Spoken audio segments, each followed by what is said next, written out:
Les normes de la société ont été bouleversées, femmes dominant le foyer, mort de masse, ou inversées, exaltation de la mort, haine de son prochain, meurtre jugé légal. L'expérience de guerre engendra effectivement un profond traumatisme pour toute la population et plus particulièrement pour les soldats du front. Dans les pays vainqueurs ou satisfaits des traités de paix, la majeure partie de la population adhère aux thèses pacifistes. C'est ainsi qu'en France s'affirme le refus de tout conflit et la recherche permanente du compromis politique par le biais de la SDN incarnée par Aristide Briand. Ce positionnement est aussi guidé par l'isolationnisme américain et anglais qui prennent donc leur distance avec l'allié français, le laissant seul devant les réticences allemandes à appliquer le traité de Versailles.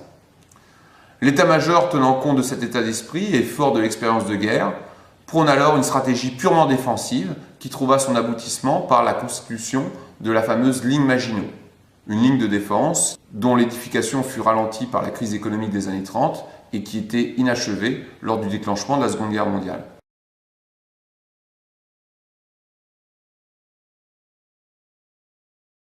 Mais dans les pays vaincus ou qui se sentent lésés par les traités de paix, le pacifisme reste un sentiment minoritaire. Le bellicisme domine. La population ne comprend pas les raisons de la défaite, la propagande a entériné l'image d'un soldat ou d'une armée invincible.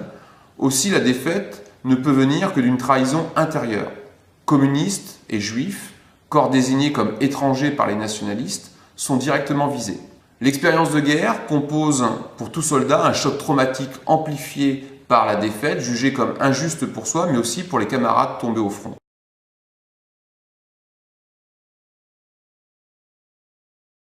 L'arrière, dont la normalité et la tranquillité supposées ont été fantasmées par le combattant, est l'objet de bien des désillusions au retour à l'arrière. La famille a appris à vivre sans eux. La population non combattante a du mal à comprendre leur récit, leur histoire de guerre.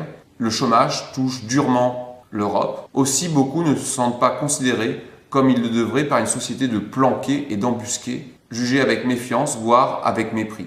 Ayant vécu pendant 4 ans dans une société aux règles anormales, pratique de meurtre, violence, grande précarité physique et morale, omniprésence de la mort, quasi-absence de femmes, réapprendre les règles de la vie civile est chose difficile.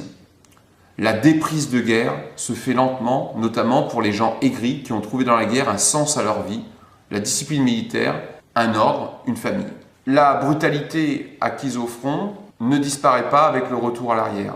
On s'aperçoit que de nombreux combattants ont des formes de troubles psychologiques majeurs qui peuvent se manifester par des comportements ambivalents, voire contradictoires, isolement, frustration, repli sur soi, ou au contraire, extrême violence, exaltation, très grande brutalité pour régler un conflit même mineur. Cette violence, apprise au front, se transfère donc dans le champ civil de l'après-guerre. C'est ce que l'on appelle la brutalisation du soldat. Celui-ci ne réussit pas à réintégrer les normes de la société. Cette brutalisation va se transférer dans le champ politique, notamment avec la constitution de ligues paramilitaires dans lesquelles les soldats retrouvent une certaine forme d'unité et de camaraderie du front. Ces groupes, ces associations d'anciens combattants défendent d'abord leurs intérêts, mais dans les pays instables comme l'Allemagne ou l'Italie d'après-guerre, ils se constituent en véritables milices paramilitaires qui vont jouer un rôle politique majeur.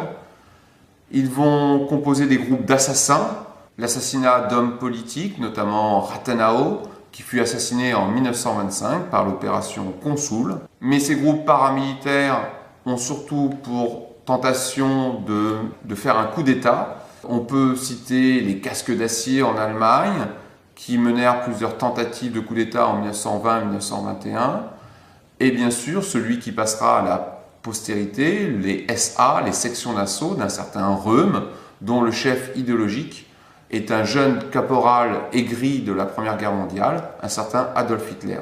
On les voit également en œuvre en Russie ou en Pologne, où ils se sont donnés comme mission de défendre les communautés germaniques, menacées par les Slaves, du moins le conçoivent-ils comme cela.